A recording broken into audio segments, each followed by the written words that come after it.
r/LetsNotMeet. Online stalker thinks I stole her fictional boyfriend, demands friendship in payment for her suffering. First things first, got to rip the band-aid off and admit that from late 2001 to mid 2003, when I was a teenager, I wrote fanfiction and posted it online. My stories weren't that great, but I made friends because I posted them, so I don't regret doing it. Even after I stopped posting stories, I was still active online and instead posted fan art and dumb stuff about the roller plays I did with my buddies over on DeviantArt. Cringe. Maybe I sound like a lame fangirl, but whatever, I was having fun. Fast forward to 2008, when I got a PM on Dear that was, well, I really wasn't expecting online life to take such a strange turn on that particular random day, but the writer, Eri, began her missive by informing me, a complete stranger, that she was seriously mentally ill. She listed a wide variety of disorders including schizophrenia which had tormented her all her life. She then said she was scared to write to me like this, but that she had to do it, so she could move on. Move on from what, you ask? From her hatred of me, of course. Eri wrote that she had hated me for a long time, based on the fanfiction I wrote, because my stories terrified her. Okay, now let's be clear here. I wrote stories about characters from cartoons and one comic book. One of the characters from that comic was a violent and terrible person and I wrote him as such, but that's not what was scaring her. No, Eri was scared because she was in love with said violent character, John, and believed they were destined for each other and that he talked to her in her head. And then she read my fanfiction and suddenly John stopped talking to her, and she knew it was because he was talking to me instead. She was absolutely certain that I had stolen her true love from her. She said that after that, she developed a belief that I was the arbiter of her reality more generally. That is a direct quote. I will never forget that phrase, and that I was capable of reaching into her mind, and not only reading, but taking away her precious thoughts. This caused her so much anguish and suffering. However, she went on, deep down she also knew this was a delusion caused by her mental illness. Eri closed her PM by begging me to respond to her, to confirm that I was just a normal girl, so she could get past this trauma I had caused her, and be happy again. Now, I have to again rip off a band-aid of inviting judgment here by admitting that sometimes I'm a complete dumbass. I'm also a soft-footed person, and the idea that someone cold been harmed by the goofy crap stories I'd posted years earlier made me kinda sad. So I did a soft-footed, but ultimately dumbass thing, and responded, yes, I was a normal teenage girl when I posted that stuff and now I'm a normal early 20s woman with no mind-stealing superpowers, lol. Also I don't know you, and had no idea you existed, until you sent me this, so how could I have singled you out to hurt you with my fanfics? Please don't worry about me. And I thought, what a kind person I am, and surely that will be the end of it. Wrong. Eri replied to me, using a different, upbeat, and cheerful tone, saying she was so glad I wrote back to her, because now she knew she didn't have to fear me, and we could just be friends. She loved my fanfics, honestly, and by the way, what was my real name? So she could find me on Facebook? Excuse me? No. A dumbass I may be, but I ain't that stupid. I told her I didn't have a Facebook, a lie, and was busy with school, a truth. So I wouldn't be on DeviantArt a whole lot, a half-truth. But I wished her good luck with her mental health recovery, and hoped she would have a good life, a truth. I mean, so far she just seemed troubled and weird, but I wouldn't have wished harm on her. I didn't get a response to that, but a few months later I got a DeviantArt PM from another account I didn't know that simply asked, hey, fucks got socks, how do you get your characters to talk for you? Now, I hadn't posted any fanfiction for years, but I was still participating in fandom and talked online about writing, and I honestly thought this question was about writing, specifically dialogue. I mulled over how to respond and ended up not answering right away. I went back to my PMs a few days later and saw I had another new message, this one saying, with a lot of exclamation points and crit-typing style misspellings, that I had to answer and teach this stranger how to talk to my characters, and that I didn't know how long this user had suffered because of me. Oh my goodness, I wonder who it was using another account. And guess what? I was still a goddamn dumbus. So I answered the first message, but sort of detached lie, ignoring the desperate yawn of the second message and just kind of giving tips for how to learn a character's voice and how to write dialogue for them. Once again, I got a very chipper reply, including a confession that yeah, it was Eri, and she just loved talking to me and thought I was so nice and such a good friend to be patient with her and answer her burning questions about how to talk to my specifically my characters. Because you see, she had realized she was not just in love with John, but with my John from my stupid fanfiction. And now, she could talk to him anytime because we were friends. I got the idea that she was not asking to roleplay and instead thought she would be able to communicate directly with this once removed fictional character now.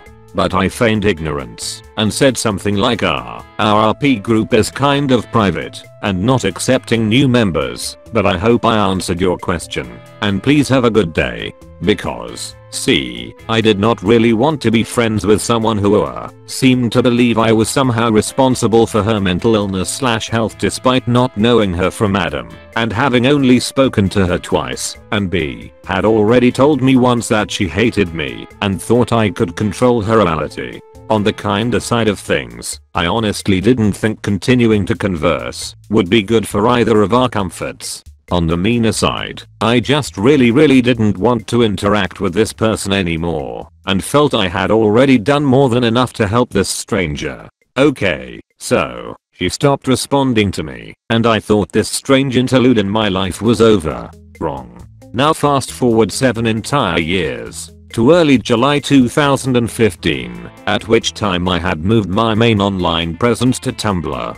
I'd left a note on my DeviantArt account in 2011 when I moved, giving my new Tumblr screen name, so my fandom buddies could find me easily. At this point, I had not posted any fanfiction for over a decade. I also was not talking much at all online about John, except to reblog the occasional post someone else made about the comic he was from, as you do on Tumblr. Suddenly, I received an anonymous ask, and that ask said in no uncertain terms that I was the cause of the asker's suffering because I had callously disregarded others' feelings. It closed with some kind of weird threat, I can't remember exactly what now, because I instinctively deleted the ask due to being unnerved. I guessed that it could be Eri, based on the typing style and the fact that there couldn't be two people in the world who think I make them suffer, right? But it had been 7 years, so I wasn't entirely sure. And then I did yet another dumbest thing. I made a post that said something along the lines of to the anon that just sent me a vaguely threatening ask. Sorry if anything I've posted has upset you. Please let me know if I can tag my posts a certain way so you can block whatever content you find distressing. A couple days later I got another anon ask calling me a prattling ostentatious idiot direct quote and saying it doesn't work that way and strong emotions cannot just be blocked. The message went on, you stole him away from me and I have been living in turmoil since and you don't care. Ah, yes, definitely Eri, there was no question about it. After all, I haven't stolen anyone else's fictional boyfriend that I know of. I turned off anonymous asks. I also went back to my old, unshade DeviantArt account, where I found a comment on my front page from yet a third account there that said, if you still talk to him, tell him that I love him, and that I always will. He was the first man I ever loved, and it was your version of him I loved above all. I have been jealous, angry at you, angry at myself, depressed, and psychotic. I tore myself to shreds over him, and my heart aches and cries. The first cut is the deepest. I love you, John. The date on this message was June 28th, 2015, just a few days before the first anon ask on Tumblr. I did a little internet sleuthing, just a simple Google of there is no usernames, and found her Pure Affinity account, where she had posted screeds in her journal about hating anyone else who wrote or drew anything about John. Huakaye. I also discovered through this Google search that I was not completely special in triggering errors and that she had also gone after another person on Tumblr in much the same way, demanding answers to emotionally charged asks, assuming friendship where there wasn't any, and then stalking the person using multiple accounts and email addresses, and accusing them of harming her. This other person had amassed a collection of screenshots of Era's behavior, and it was really super not good. Anyway, I figured since I'd blocked her on asks maybe she'd just go away. Wrong. Era's next wave of stuff began in 2016, when someone started reblogging my personal text posts with cryptic comments, like "you have a beautiful soul." The username was nothing like Eri or any of the other account names she'd used before, so I just thought someone was being socially awkward. But after a few months of this, I received a message from this account through Tumblr's chat function that let the cat out of the bag. This person said something like, "I'm a British female creature with insert same litany of mental illnesses from Era's first PM in 2008, and I'm so scared of dying alone and friendless. I used to read your fanfiction and it always made me feel better. I think you're an amazing woman and would like to get to know you better. Please, I'm begging you, don't leave me alone in the dark." Well, this sure sounded a lot like Eri to me. This was confirmed when I went to the person's Tumblr and saw they had recently posted something passive aggressive about that other Tumblr user Eri was known to stalk. And if that wasn't enough, they also had a lot of weird innuendo-laden posts about John and a couple other characters, including Sherlock and a man I didn't recognize, and who they claimed to have legally married. It was at that point that I finally decided to stop being a soft-footed dumbus. I blocked the account that sent me the chat message right away without responding. Over the next several months, Eri attempted to contact others on Tumblr who it was obvious I talked to a lot. My girlfriend, our best friend, etc. She sent them chat messages like the one paraphrased above, hilarious in the case of my girlfriend, who never wrote any fanfiction, begging for their friendship, and also now just casually asking what I was doing, whether they could get me to talk to her, that sort of thing. I know my GF and BFF blocked her too after they asked me who the hell this person was, and I told them the whole story. I also discovered that on Tumblr you can choose an option to allow chat messages only from people you follow. With that account blocked and no one I don't follow able to send me chat messages, I naively thought again that surely this weird nonsense would end. WRONG. See, the thing about Tumblr, if you're not familiar with the website, is that if you block someone they just can't interact with your posts or follow you. A block causes someone to auto-unfollow you, and they won't see your posts on their feed. They also won't be able to send you asks. However, they can still go to your actual blog, username.tumblr.com, and see everything you post. If they try to interact with any of your posts on your blog, reply, reblog, like, they won't be able to, which will, of course, tip them off that you blocked them. Beginning in 2018, Eri engaged in a whirlwind of activity. She made a new account, sent me an ask or 15 saying things varying from "please talk to me, I'm harmless, you don't know how hard it is to be me," to "I'm so scared of the darkness," to "humans are social animals and I'm dying without you," to "I guess you like psychos like John but can't handle a real psycho like me," to "I want to kidnap you far away in a happy ending, my darling." So I blocked that account immediately. So she made a new account and reblogged some post I'd made a while back about John's comic book with a comment like "my first love, the first cut, is the deepest," before sending me multiple asks all saying, "you stole him from me." So I blocked that account immediately. So she made another one, made some meme generator sparkly pictures of rats and spiders with text like "I just want to sit next to you and be your friend. I'm not scary," and posted them with that, my username, so this mention would show up on my Dash's activity feed. So I blocked that account. So she made a new account, posted a quote from my favorite author, well-known info. I post about him frequently and sent me a couple asks saying that this author would disagree with how I was treating her by continuing to block and shun her friendship when she was harmless and just thought I was an amazing person. So I blocked that account. Mate, did you forget you called me a prattling ostentatious idiot and threatened me? Because I sure haven't. This went on for 10 accounts, one of which had the blog title in huge letters at the top, "Hello, my nickname reserved only for close friends." One of which she inundated with photos of herself glaring at the camera, my first looks at her face. And I don't like to judge people on appearance, but this girl has a really creepy glare and also looks like she has not showered in weeks, at eyeing me in each one. She only ever used one of these accounts to actually post, reblog, and like things from other people like a seemingly normal user, albeit one who made some questionable comments sometimes.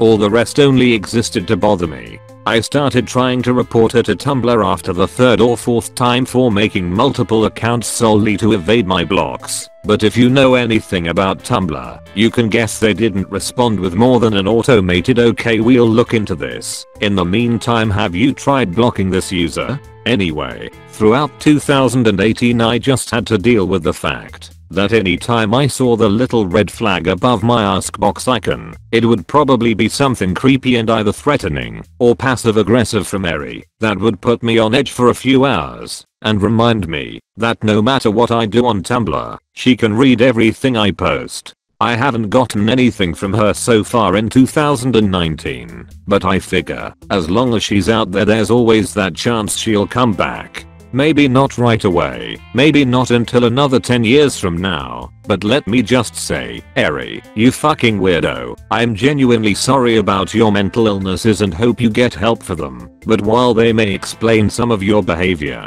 they don't excuse it. I'm not, and never will be your friend, because you are not harmless. You made me heavily curtail my social interaction on Tumblr by cutting off a couple methods of communication that cold bean used to make new friends. You made me worried about ever talking there about a comic I enjoy. You made it so anytime I see I have an ask, my heart rate goes up because it might be more of your disturbing bullshit. You've harassed my loved ones and also other strangers who probably didn't do anything to deserve it. etc. I don't control your reality, but if I did, you can bet I'd use that power to ensure we'd never meet. We were best friends. Granted, this isn't the most insane story, just something that creeped me out. When I was a little girl in primary school, I was really close with a group of boys. We would play fight in breaks or pretend to be dragons, and the group was quite solid. I was friends with a lot of my class in primary, but I wasn't a fan of sitting around and talking like the girls did. My best friend, or one of, at the time was Tommy. I don't remember too much about him, but we had been friends since year 2. We would play fight and he would add to ideas for my dragon club. I went to his house once or twice and he went to mine. He called me thick once because I said in my woke 6-year-old mind that there are no boy colors or girl colors and I could like green if I wanted and he could pink. It was a pretty normal friendship. Then when I was in my last year, year 6, my parents decided to move countries. On one of my last days, Tommy confesses his feelings for me, very awkwardly like a little boy would, and I played it off just as awkwardly. I think in my memory I pretended to him that I thought he was talking about another girl. Well, I moved, and as expected from anyone other than me, I didn't remain in contact with a lot of my class, including Tommy. Life went on as it does. I went through high school and made new friends. Tommy requested me once on Facebook when I was 15. He was using a fake account, which was a little weird, but I didn't think much of it. He sent me photos of himself telling me he was trying to get into modeling. Not something I expected from him, but I was supportive nonetheless. In fact, I remember thinking he was kind of attractive and showed my friends for opinion. Besides that, there was no more conversations with Tommy and we continued to live separate lives. That is, till I moved back to my home country. I followed my parents back home after staying behind for 2 years. I was 19 turning 20 and was excited to build life back home. It had been so difficult by myself. I had no other family in the country and had just split up with my ex of 4 years. I was doing well. I had gotten a new job, entered a new relationship, moved into my own place. I was starting to feel established in my new life. I had met up with a few old friends from primary school. Nothing too exciting. Just more of a backquote, where are they now type thing. I just loved getting to see who all these kids had grown up to be. That is, till I got a message request from Tommy. It was the same nonsense as before, no profile pic, no friends, nothing on their account. So I messaged back asking how they knew me. Sure enough, he said we went to primary school together. Conversation started normal, asking how each other were and what was new. Then he asked me, whereabouts are you? Do you want to meet up? There was nothing unusual about those messages, but the vibe I got wasn't comfortable. I said I was busy and would happily organize when things had calmed down. He began to talk about how he wanted to go into working with cybercrime and terrorism, telling me to watch Mr. Robot and how realistic to his job that would be. I got busy and stopped responding, to which he said, username, are you going to respond or what? That bristled me a bit, so I replied saying I didn't appreciate his tone. He apologized and in the same message asked where I work and that he would like to see me. My bad vibes picked up again. Usually I don't care about telling people where I work, but this time I made sure to be as broad as possible, saying just a shop in town. It would be cool to catch up when I'm not busy. We'll just have to check with my boyfriend that he's cool with me meeting up. Instantly he got defensive, asking if my boyfriend was in the country, telling me I'm not property, so I should do what I want. He sent multiple messages how it's beyond him why I would have to check, since I'm not married. I didn't respond to any of it. The next day he apologized and said he was just jealous and depressed. I pointed out it had been 10 years since I've seen him, so his jealousy made no sense. He said it was my loss if I didn't see him. I didn't respond. Then it was I'm free anytime. I didn't respond. Suddenly he messaged saying he was going to hack my details and sell them on the darknet if I didn't respond to him. Blocked. I was rather amused at the entire situation, if I'm being honest. But then I got a message from a random girl, obviously a fake account with no friends or photos bar the one selfie that looked like it was straight off Tumblr. The message read, "You blocked me, you dumb cow. You know who this is, and I will find you." I laughed it off and didn't respond, but then he started commenting on my profile pictures, calling me a slag, slut, or all of it. Then came the multiple accounts, request after request popping up, all called I will find you. At that point I was pretty freaked out. For the sake of poor timing, a silver beat up car started patrolling my street at night. I live in a complex on the 3rd floor, so it's a shared driveway. This car would drive into my parking, stay for 2 minutes then drive off. It did this routinely for a few days. I don't by any means think it was Tommy, but the timing was way too close and creeped me out even more. For fear of how unstable he could be, he held a crush for 10 years. How about a grudge? Tommy, let's not meet. Want advice on dealing with a stalker? First, I'm a guy myself. I won't give too many details, because at this point it is just scary to be revealing information. I've never talked about it, because I just fear that the guy will somehow manage to approach me if he gets some info from others, and considering the situation I'd have to expose myself into to get evidence to accuse him, I'd rather not. The situation is as it follows. I went to this place regularly to do a recreational activity. It was open, so I was not registered, and aside from my first name, no one knew my full name. There is this guy who goes often at times I'm at there, and after some time of seeing the same person over and over I did like usual and just give him the nod if he gave it to me. A couple of times I talked with him because he asked if he could use what I was using after I finished, or things like that. Some other times we had very small talk about basically the recreational activity. Sometime later, I suddenly receive a request on social media and a message from him. I never gave him my name, and we had absolutely no friends in common or anything. Different places in the city and everything. Totally not related social circle.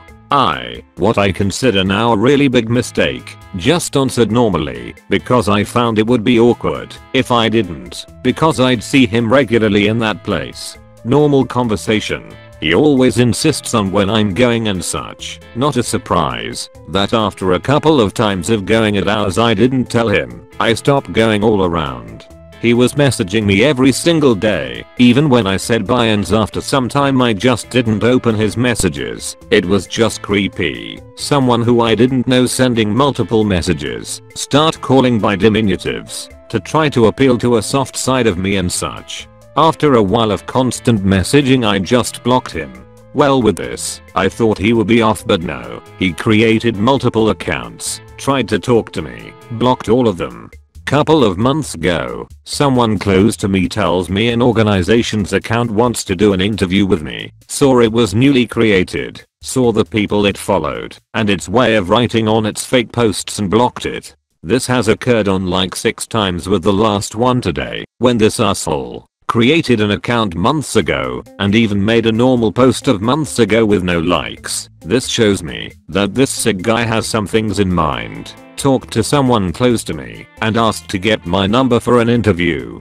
The creepiest thing was that I saw the people he had on his social media. Every single person on his list was people who I have on my list, and no, this is not the case when it could be someone who knows us. These people have no connection between them. A lot of them just don't know of each other. The only connection they have between them is me. The guy is obsessed. When I saw his social media the first time, recalled how he talked to me, and saw the messages, I realized he was gay. The problem here is that he also knows I'm straight. He tried to talk to me through messages a couple of times, asking me about girls, or saying things like maybe you have plans with some hot girls and a wink or something like that. I just laughed it off, but it was stated one way or another that I'm not even into reasoned men. So it creeps me even more knowing that he is obsessed nonetheless. The thing is, which was something I never thought about, many times I wear a club attire and twice a person I knew went there, and this creep saw